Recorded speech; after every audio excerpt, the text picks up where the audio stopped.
ভাগ্যহারা পিতা।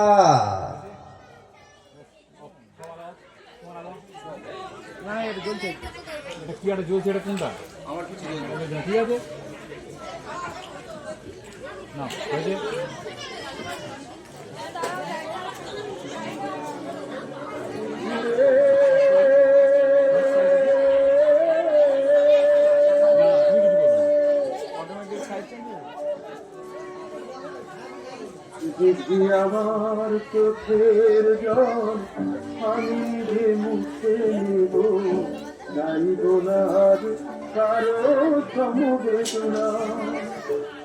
বন্ধুবিহীন হয়ে তাই আমি আমার বলে না কেউ, তুমি কেঁদো না। আমার চোখের জল আমি যে মুখে নেব, গাইব না আর কারো সমবেদনা।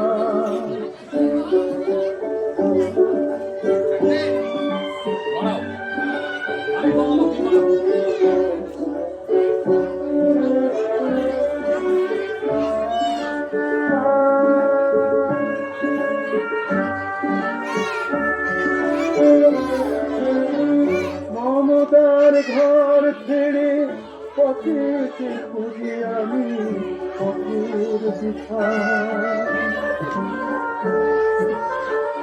আধারের ধারে সে মুছে দিল সব কিছু আলোর তৃষা। এলো বিদায় নিয়ে অকারণ স্মৃতি দিয়ে, এলো বিদায় নিয়ে অকারণ স্মৃতি দিয়ে, যেন তাকে কোনদিন আর দেখো না। আমার চোখের জল আমি নিজে মুখে নেব, চাইব না।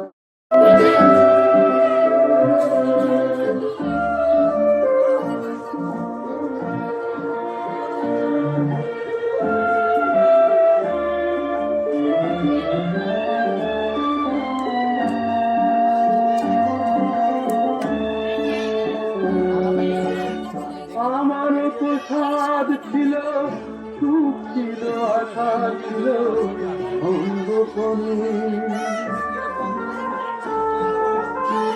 স্বপ্নের সুর ছিল, গান ছিল, আশা ছিল সুখের কোণে। আজ আমার মন বলে বাধা বিনা ভেঙে গেলে, আজ আমার মন বলে বাধা বিনা ভেঙে গেলে, সুর সুরে সেই গান আসে ধরা। আমার চোখের জল আমি নিজে মুখে নেব, চাইব না আর কারো সমবেদনা। বন্ধুবিহীন হয়ে তাই আমি এত কাঁদি, আমায় বলে না কেউ তুমি কেঁদো না।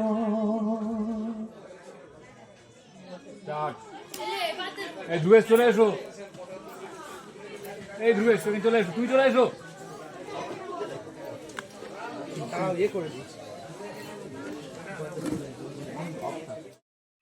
আজকের নাটক ভাগ্যহারা পিতা।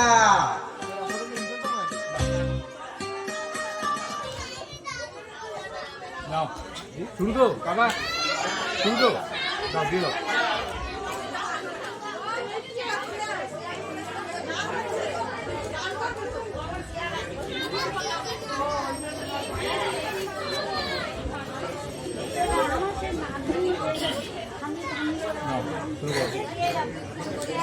ओम सर्वमंगल मंगल्य शिवे सर्वार्थ साधिके शरण्ये त्र्यंबके गौरी नारायणी नमस्ते।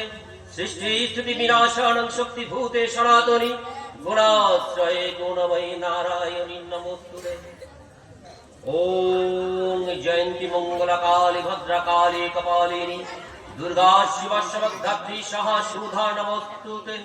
ओम क्लीं कालिकाय नमः, ओम क्लीं कालिकाय नमः, ओम क्लीं कालिकाय नमः।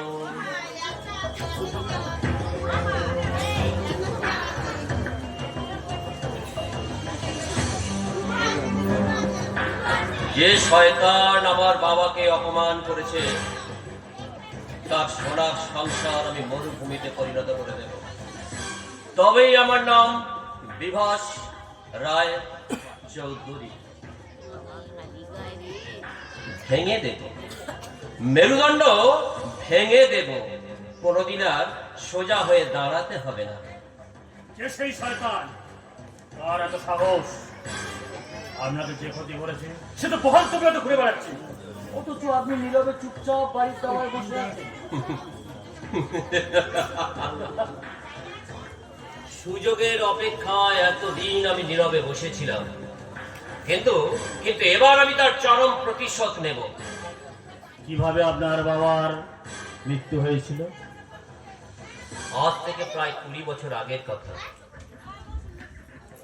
আদালতে গিয়ে ওই রমেন বিশ্বাস সাক্ষী দিয়ে আমার বাবাকে অপরাধী সাব্যস্ত করেছিল। যদিও আমার বাবার জেল হয়নি, কিন্তু কিন্তু জরিমানা হয়েছিল 50,000 টাকা। আর সেটাই হয়েছে আপনার বাবার মৃত্যুর কারণ। ঠিক ঠিক তাই। লজ্জায় অপমানে আমার বাবা দীর্ঘদিন বাড়ির বাইরে বেরোতে পারেন, কোনো পার্টিতে পর্যন্ত যেতে পারেন। শেষে চিন্তায় অপমানে অবসাদে আমার বাবা স্ট্রোক হয়ে মারা যায়।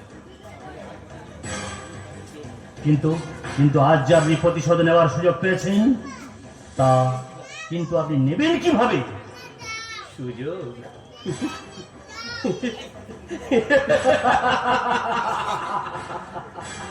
যে প্রকৃত সুযোগ নেবে সে কোনোদিন গোপন কথা ফাঁস করবে না। আমি আর আমার বোন 20 বছর ধরে যে মাকড়সার জাল বুনেছি, সেই মাকড়সার জালে ওই রমেন বিশ্বাসের ছেলে বীরেনকে ফেলতে পারলেই কেল্লা ফাতে। রমেন বিশ্বাসের সাজানো বাগান, বিশ্বাসের বাগান আমি পুড়িয়ে ছাই করে দেব। আর ওই রমেন বিশ্বাসের গোটা পরিবার যখন আমাদের মায়া জালে পড়ে মরণ আত্মরাত করে বলবে, কে আছো বাঁচাও, এই মায়া জালে ছিন্ন করে আমাদের বাঁচাও, তখন কি করবো রে রহমান?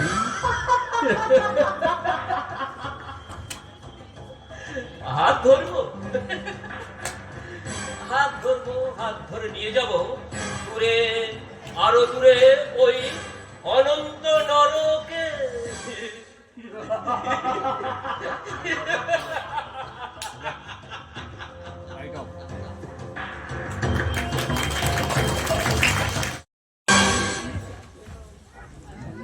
আজও কাজ সবাই করলে দাদা? আজ বাবা ভোরবেলায় কলতলায় জল আনতে গিয়ে পা পিছলে পড়ে গেছে। আঘাত লাগেনি তো? না রে, তোর সামান্য, তবে বয়স্ক হয়েছে। দীর্ঘ 30 বছর কারখানায় হাড় ভাঙা খাটি খেটেছে, তারপর অবসর নিয়ে সেই চাকরিটা আমাকে দিয়েছে। হ্যাঁ, বাবা ভলেন্টারি রিটায়ার করে চাকরিটা তোমাকে দিল। বাবা আমাদের দুজনের জন্য যা করেছে বা এখনো যা করে যাচ্ছে, কারোর বাবা এতটা করবে কিনা আমার সন্দেহ আছে। হ্যাঁ, আমার বয়স যখন 10 বছর তখন মা মারা গেল, আর আমার তখন 12। সেই থেকেই তো জীবন সংগ্রাম শুরু বাবার। মায়ের অভাব কোনোদিন আমাদের বুঝতে দেয়নি। বাবা তার কর্তব্য করেছে, এবার আমাদের উচিত তাকে একটু বিশ্রাম দেওয়া। আরে আমি তো এত করেই বলছি, তোমার জন্য আমি একটা কাজের লোকের ব্যবস্থা করি, তোমাকে আর রান্না বান্না করতে হবে না। হ্যাঁ, কাজের লোক খরচের ভাইয়ে বাবা রাখতে দেবে না, তাই বলি কি দাদা, তুমি একটা বিয়ে করো, বাবার কষ্টটা একটু লাঘব হবে। আমার তো আর তোর মতো মতিচ্ছন্ন হয়নি। কথায় বলে নিজে থাকার ঠাঁই নেই, শঙ্করাকে ডাকে। কি আশ্চর্য! বর্ষায় ঘর দিয়ে জল পড়ছে, 7-8খানা টালি এনে ঘরটা ঠিক করে নেব, সেটা পর্যন্ত করতে পারছি না, আর ও বলে কিনা বিয়ে করবে। কি আশ্চর্য! সৌমেনদা তোমার মতো কেরানির চাকরি করে যদি বিয়ে করতে পারে, তুমি ভয় পাচ্ছ কেন? আমি সৌমেন সরকার নই, আমার নাম বীরেন বিশ্বাস। আর সৌমেনের মতো বিয়ে করে আমি বউ নিয়ে আলাদা হয়ে থাকতে পারবো না। কিন্তু দাদা, উফ, তুই বুঝতে পারছিস না, খেতে দেওয়া মাইনে দেওয়া একটু সমস্যায় ফেলবে জানি, কিন্তু কিন্তু তাতে যে মানসিক শান্তি বিঘ্নিত হবে না। আর বিয়ে করলে সে যদি বাবা তোর সঙ্গে মানিয়ে চলতে না পারে, তখন তো অশান্তির সৃষ্টি হবে। সব মেয়ে কি? উফ, তোদের আমি কেমন করে বোঝাবো? এই যুগের মেয়েদের মানসিকতা হাম দোনো, অর্থাৎ আমরা দুই, আমরা স্বামী স্ত্রী, আমাদের দুটি সন্তান, দেওর ননদ, ওরা জাহান নামে যা। এই হ্যাঁ, বাবা ওষুধ নিয়ে এলে তুই ঠিক মতো খাইয়ে দিস তো, আমি একটু আসছি। দাদা যেটা বললো সেটা ভাববার কথা। সৌমেন না বিয়ে করে বউ নিয়ে সরে পড়লো, অথচ সৌমেনদার বাবা যা পেনশন পান তাতে 15টা দিনও চলে না। ভদ্রলোকের তিনটে মেয়ে। কাল আমাকে বলছিল, নরেন, মেয়েগুলোর মুখের দিকে আমি তাকাতে পাচ্ছি না। নরেন, তোর দাদা কোথায় রে নরেন? একটু ডাকতো, উনি কথা বলবেন। দাঁড়িয়ে রইলেন কেন? না না, বসুন। না ঠিক আছে ঠিক আছে। বাবা, দাদা একটু বেরিয়েছে, বললো আমি এক্ষুনি চলে আসবো। বাবু, বলুন। এটি আমার ছোট ছেলে, এমএ পড়ছে। নমস্কার নমস্কার। দেখুন একটু বীরেনবাবু কোথায় আছে? নমস্কার, আপনি বসুন, আমি দাদাকে এক্ষুনি ডেকে আনছি।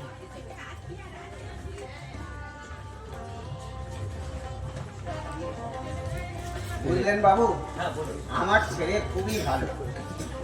আমি ওকে লেখাপড়া শেখাতে, আমি লেখাপড়া নিজে শিখতে পারিনি, কিন্তু আমি বড় ছেলেকে এমএ পাস করিয়েছি, আর ছোট ছেলে এমএ পড়ছে। আশা করি ও পাস করে যাবে। আমি বাবু গরিব হতে পারি, তবে আমি ঠক জোচ্চর নই। 16 বছর বয়সে মিলের চাকরিতে আমি বয় হিসেবে ঢুকেছিলাম। আপনার চাকরিটা বোধহয় আপনার বড় ছেলে পেয়েছে। হ্যাঁ বাবু, অনেক চেষ্টা করেছে, কিন্তু কোথাও কিছু হলো না দেখে শেষে ম্যানেজারের পায়ে হাতে ধরে ওকে আমি কেরানির চাকরিতে ঢুকিয়ে দিয়েছি বাবু। আচ্ছা, তবে এখনো পার্মানেন্ট হয়নি, একদিন ঠিক হয়ে যাবে। তবে আপনার উদ্দেশ্যটা কি আমি তো এখনো বুঝতে পারলাম না। দেখুন, আমি আপনার ছেলের বয়সী, আপনি আমাকে বাবু বলবেন না, আপনি আমাকে বিভাস বলবেন। আমার নাম বিভাস রায়চৌধুরী, রায়চৌধুরী ঠিকাদারি কি ফার্ম। বলছেন বাবু? রায়চৌধুরী ঠিকাদারি ফার্ম। আবার আপনি ভুল বললেন। আপনি বেশ মশাই একটা কথা বলবো? বলুন। আপনি কিন্তু আমাকে আপনি করবেন না, বাবু বলবেন না, আপনি আমাকে বিভাস বলুন।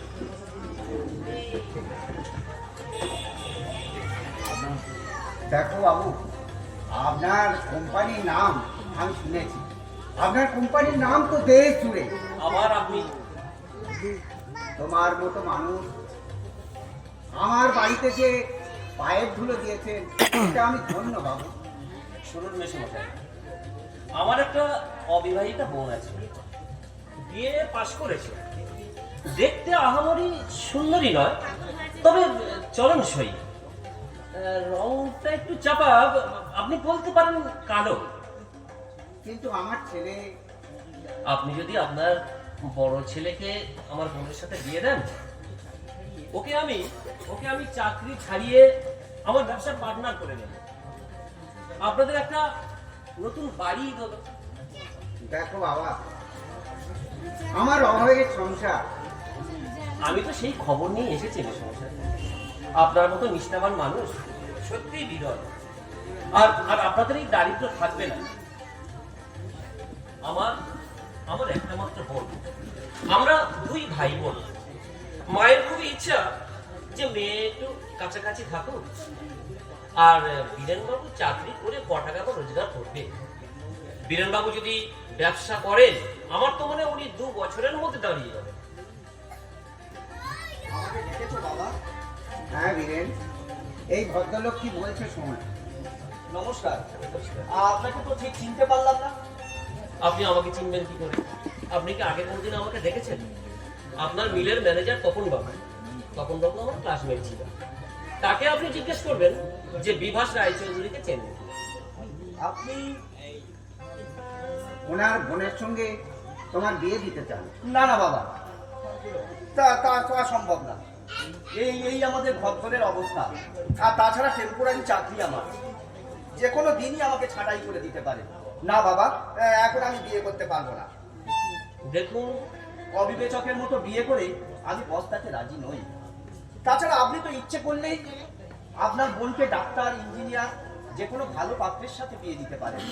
আর আমার মতো হতদরিদ্রের সাথে আপনার বোনের বিয়ে দেবেনই বা কেন?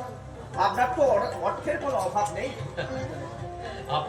আপনি ঠিকই বলেছেন বীরেনবাবু, অর্থে যদিও আমার কোনো অভাব নেই, তবে ওই সব ডাক্তার, ইঞ্জিনিয়ার পাত্রদের পেতে হলে শুধু অর্থ নয়, সঙ্গে দিতে হবে একটা পরমা সুন্দরী রাজকন্যা। হ্যাঁ বাবা, ওরা রূপ এবং রূপা দুটোই চায়। একদম ঠিক।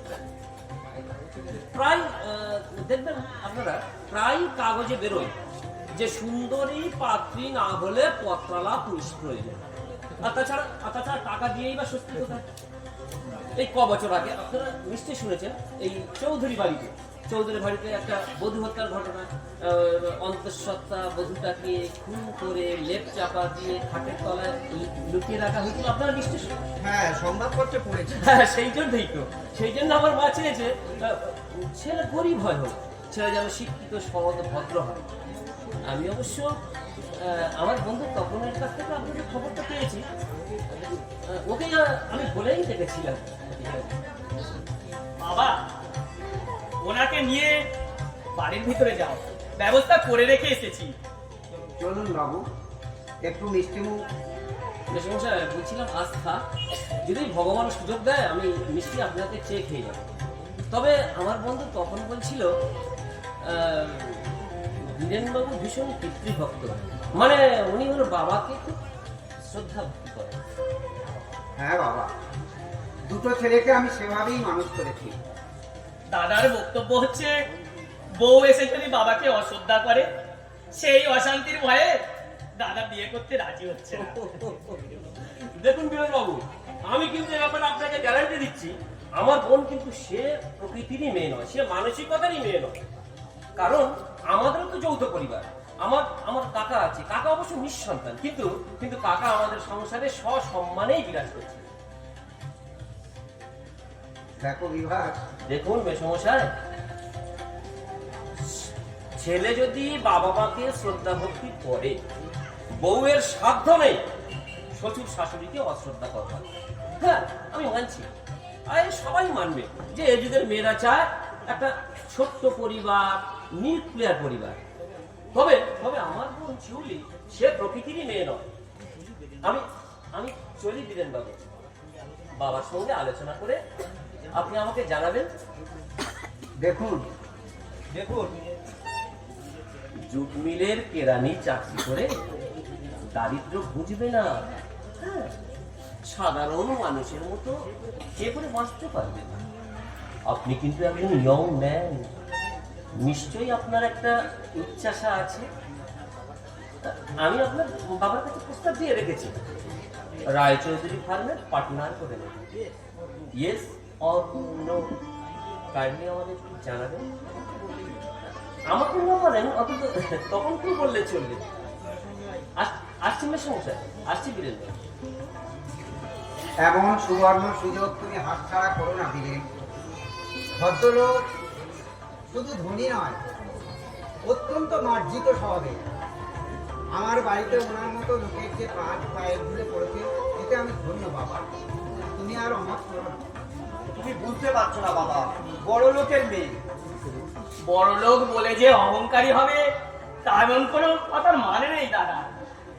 বিশেষ করে ওই বিভাস বাবুকে দেখে আমি গ্যারান্টি দিয়েই বলতে পারি, ওনার বোন অহংকারী হতেই পারে না।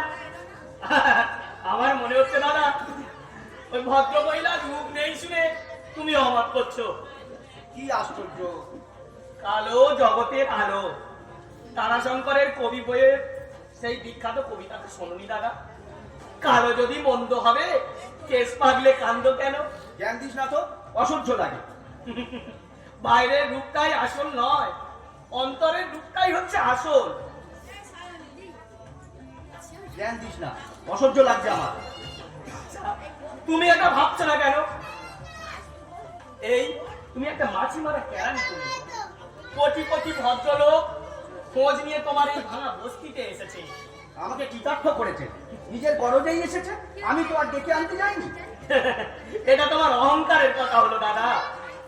তুমি এমএ পাস করেছো ঠিকই, কিন্তু তোমার মধ্যে এমন কিছুই নেই যা দেখে একজন কোটিপতি তোমার ব্যবসার অংশীদারি করে নেবে। নিহাত ভগ্নী দায়, তাই তোমার এই ভাঙা বস্তিতে এসেছে। তুমি রাজি না হলে অন্য কেউ হবে। এবার তুমি চিন্তা করে দেখো দাদা, তুমি কি করবে।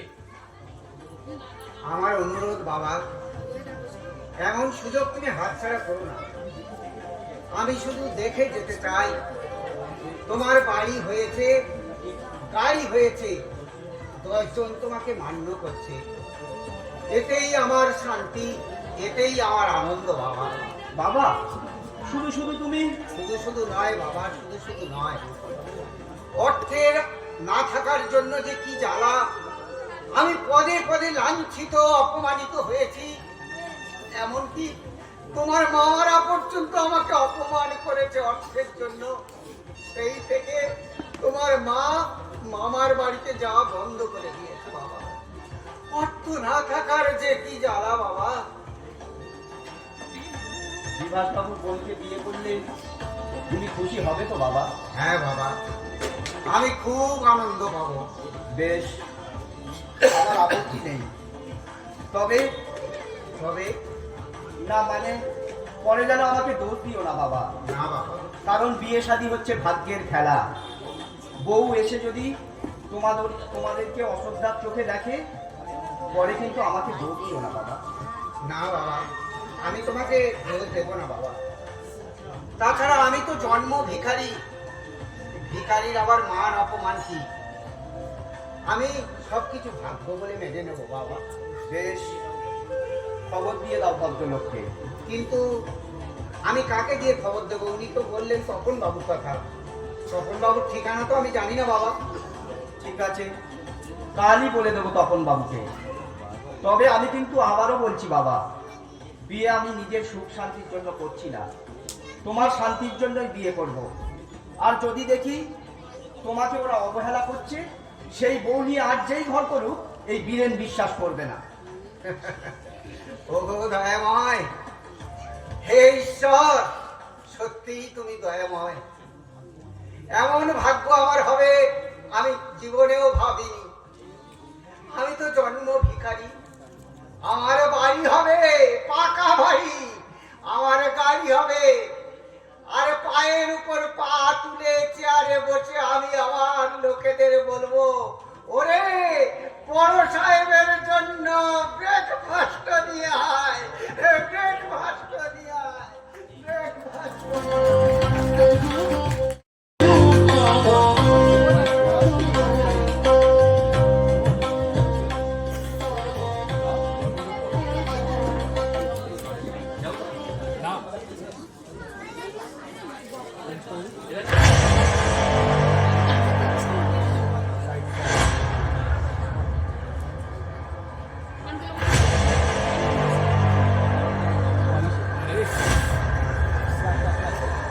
স্যার, কি হলো?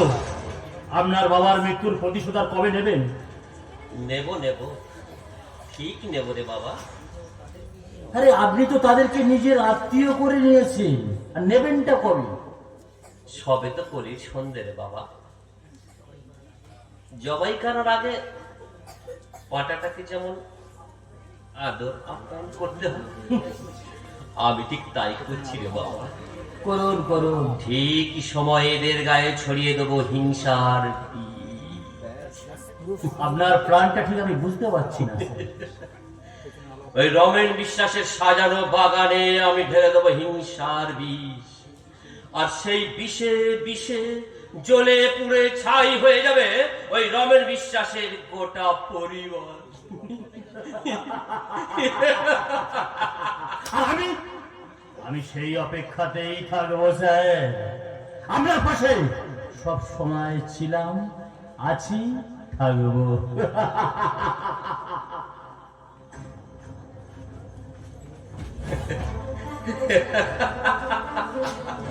আমি কি প্ল্যান করব ও কি জানবে?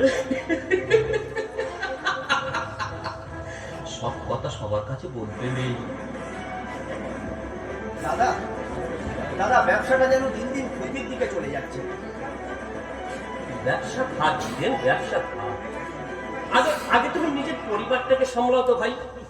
কেন, কি হয়েছে আমার পরিবারে? তুমি তো সারাক্ষণ ব্যবসা নিয়ে পড়ে আছো, সংসারের কোনো খবর রাখো কি? কেন কেন কি হয়েছে? কি হয়নি? কি হয়নি? শিউলির শরীর খারাপ, প্রত্যেক দিন ডাক্তার এসে চেক আপ করে যাচ্ছে, তুমি তো জানো এটা। আর এই সময় রমেন বাবু কিনা ডেকে পাঠিয়েছে শিউলিকে রান্না করার জন্য। নরেন এসে যাবার শিউলিকে ডাক। কি বলছো দাদা? তোমাদের সংসার ভাই, আমার আর কি। আমি আমি হলো তোমার বোনটার শরীর খারাপ বলে ভাই বলছি, এই আর কি। আমি চলি ভাই। এখন দেখছি তুমি ব্যবসার থেকে একটু সংসারটা ভালো রাখার চেষ্টা করো ভাই। আমি আসি ভাই, আমি আসি। নরেন, নরেন, এই নরেন, কি হয়েছে দাদা? আমার এতটুকু কাণ্ডজ্ঞান নেই? মাত্র ক বছর হয়েছে বেচারি ছেলে হয়েছে, একটু বিশ্রাম দরকার তার। এই কথাটা একবারও ভাবলে না? তোকে পাঠিয়েছে শিউলিকে ডাকতে রান্না করবার জন্য। বাবার তো বয়স হয়েছে, এই বয়সে কি বাবা হাত পুড়িয়ে রান্না করে খেতে পারে? বাজে বকিস না। আমি বিয়ে না করলে হাত পুড়িয়ে রান্না করে খেতে হতো না? তাছাড়া আমি তো বলেই দিয়েছিলাম, যতদিন শিউলি অসুস্থ থাকবে তুই রান্না বান্না করবি। বাবুর আবার তোর হাতে রান্না পছন্দ হয় না, একেবারে নভাবি চা। আমি আমি কি রান্না বান্না জানি দাদা? দু একদিন আমি হাত পুড়িয়ে রান্না বান্না করি, সত্যি কিন্তু দাদা আমার রান্না কিন্তু ভালো হয় না। বড় ছেলে হয়ে আমি যেন চোখ দায়ে ধরা পড়েছি। কিন্তু কেন, তুই কি বাবার ছেলে দোষ? সব দায় কি আমার? কি ব্যাপার বিলেন? এত চেঁচামেচি করছিস কেন? তুমি শিউলিকে রান্না করতে বলেছো? জানো না ওর শরীর খারাপ? এখনো রোজ ডাক্তার এসে ডাক্তার চেক আপ করে যাচ্ছে। এই অবস্থায় রান্নাঘরে গেলে বাঁচবে শিউলি? বোধহয় মরে যাবে না বাবা। দাদু ভাই হয়েছে আজ থেকে 10 বছর আগে। কি আশ্চর্য! তোমার মা আতুর ঘর থেকে এসে প্রতিদিন রান্না করত। তাকে ওষুধ কিনে দেওয়ার মতো পয়সা আমার ছিল না বাবা। চুপ কর। তখন কি খাদ্যদ্রব্যে ভেজাল ছিল? মাছ, দুধ, ডিম ওরা যা খেতে পেয়েছে আমরা তা খেতে পাচ্ছি কি? ভালো খেতে পেয়েছে বলে ওদের লংজিভিটি। ভুল বললে বীরেন, তুমি সম্পূর্ণ ভুল বললে। আসলে কি জানো, এটা হচ্ছে যুগের মানসিকতা। ভেজাল সে যুগেও ছিল। মাছ, মাংস, দুধ, ডিম সব সে সময় সস্তা ছিল ঠিকই, কিন্তু অনেকে পয়সার অভাবে কিনে খেতে পারত তুমি না। ঠিক বলেছো বাবা, হ্যাঁ নরেন, তখন মানুষ আরো গরিব ছিল। তখনকার মেয়েরা কত কষ্ট সহিষ্ণু ছিলেন। তারা কিন্তু শরীরটাকে তোয়াজে রাখতো না নরেন। কি বললে? তোমার বৌমা শরীর তোয়াজে রাখে, বাড়ির কোনো কাজ করে না? আসলে তুমি চাও না আমরা একটু সুখে থাকি, আমরা একটু শান্তিতে থাকি। আর মানসিকতাটা অত্যন্ত বীরেন, বীরেন, ওগো দয়াময়, তুমি কি আছো? যে ছেলে বাবার সামনে দাঁড়িয়ে কোনোদিন কোনো কথা বলতো না, সে আজ আমাকে বলে গেল আমি অমানুষ, আমি নীচ। বাবা, এ কথা শোনার আগে কেন আমার মৃত্যু হলো না ঠাকুর? বাবা তুমি দাদার কথাই কিছু মনে করো না বাবা। আমি তো জানি তুমি আমাদের জন্য কি করেছো। তুমি ভিতরে এসো, আমি রান্না বসাচ্ছি। নরেন, যে ছেলে বাবা বলতে অজ্ঞান ছিল, বিয়ের পরে আসছে বাবার মুখে মুখে তর্ক করছে, বাবাকে অমানুষ বলে গেল। এখনো কেন আমাকে বাঁচিয়ে রেখেছো ঠাকুর? ছেলের মুখ থেকে কথা শোনার আগে কেন আমার মৃত্যু হলো না? কেন কেন কেন?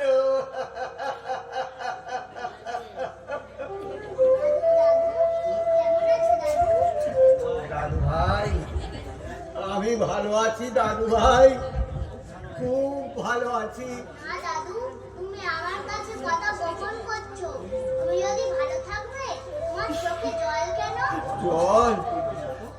না না, জল কই? জল হবে কেন দাদু ভাই? ওরে একটা পোকা চোখে পড়েছিল। জানো দাদু, আমি তোমার কাছে আসতে চাই, তোমার আদর খেতে চাই। মা তোমার কাছে আসতে দেয় না কেন দাদু? তুমি কি খারাপ?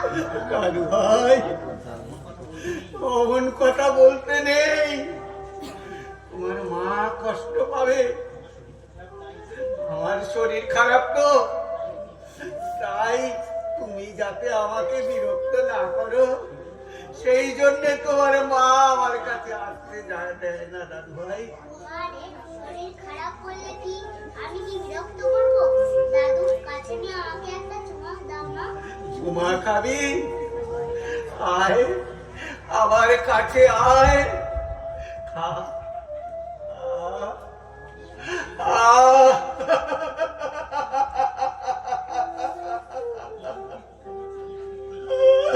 কি শান্তি, কি তৃপ্তি।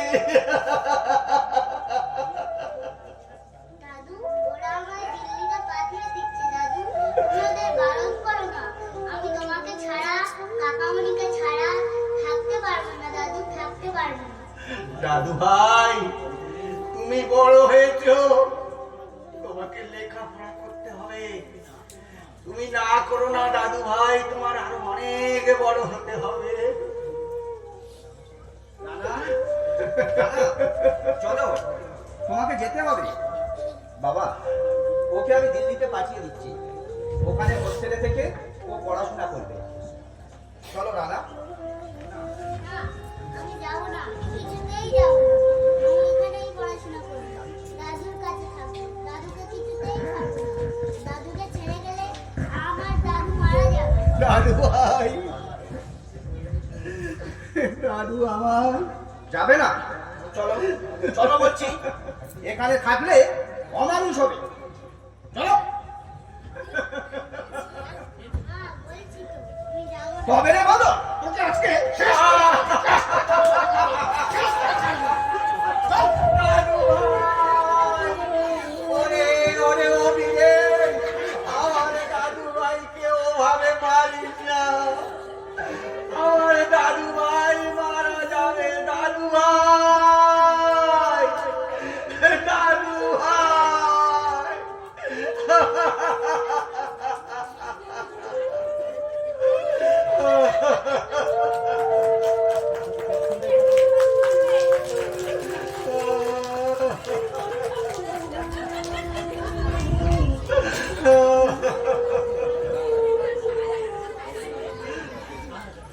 জীবন নদী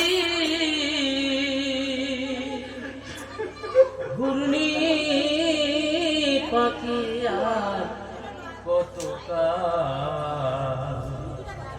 বাইবি খেয়াম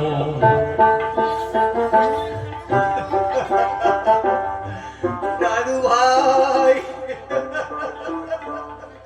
জীবন নদীর ঘূর্ণি পাখি আর কত কাল পাইবি খেয়াম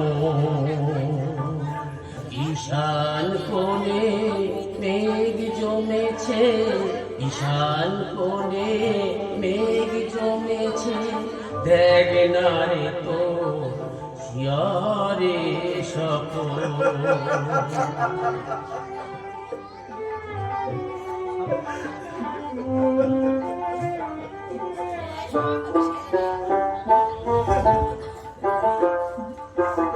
মায়া পাকে ডুবে রলি মানিক ভেবে রাম কুড়ালি মায়া পাকে ডুবে রলি মানিক ভেবে রাম কুড়ালি এবার যোগ বিয়োগে